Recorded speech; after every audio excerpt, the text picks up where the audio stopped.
Hey guys, how's it going? Today I'm going to show you how to analyze the trend of SPY and why it led me to believe that it was going to drop. So before I start explaining, I want to point out that I took this screenshot of the chart at 3:15 Eastern time, as you guys can tell right here.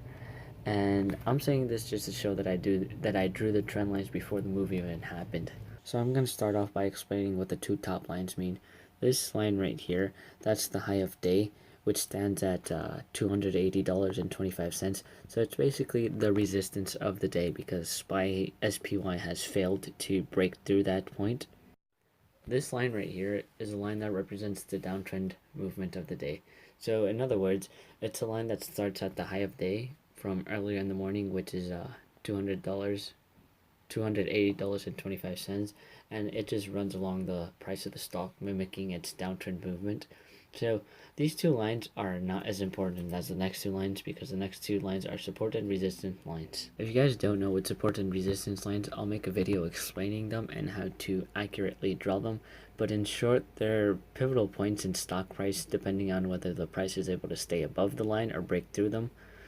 And we can see that throughout the day there was a lot of bouncing around through the support and resistance area around here. We can see it bounce around multiple times, and when it finally did break through, the price continued downtrending, and that's also true for the opposite of it. When the price rose again and crossed through those lines, it continued its uptrend.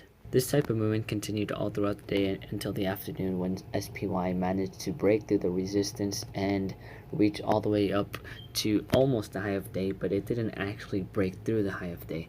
So since it didn't break through the high of day, this led me to believe that there was going to be a potential pullback and a retest of the supports and resistance levels from earlier on in the morning.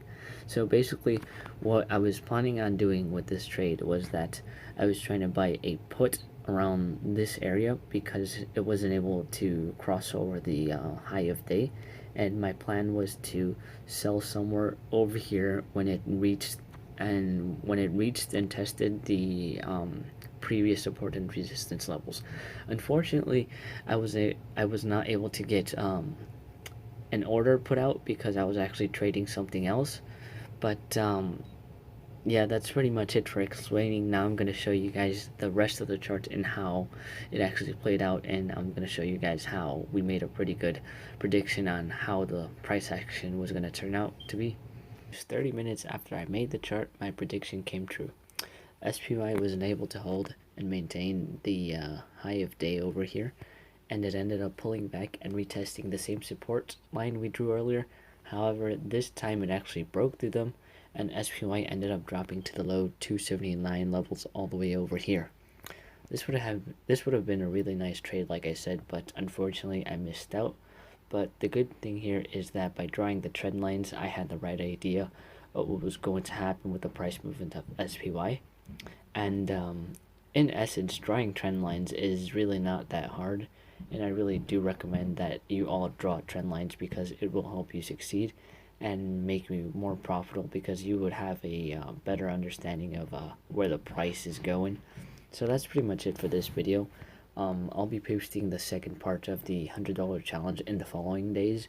I already have it, all the trades done. I just need to start editing the videos and the charts. But like I said, I hope you guys enjoyed and learned something from this video. I'll see you guys in the next one.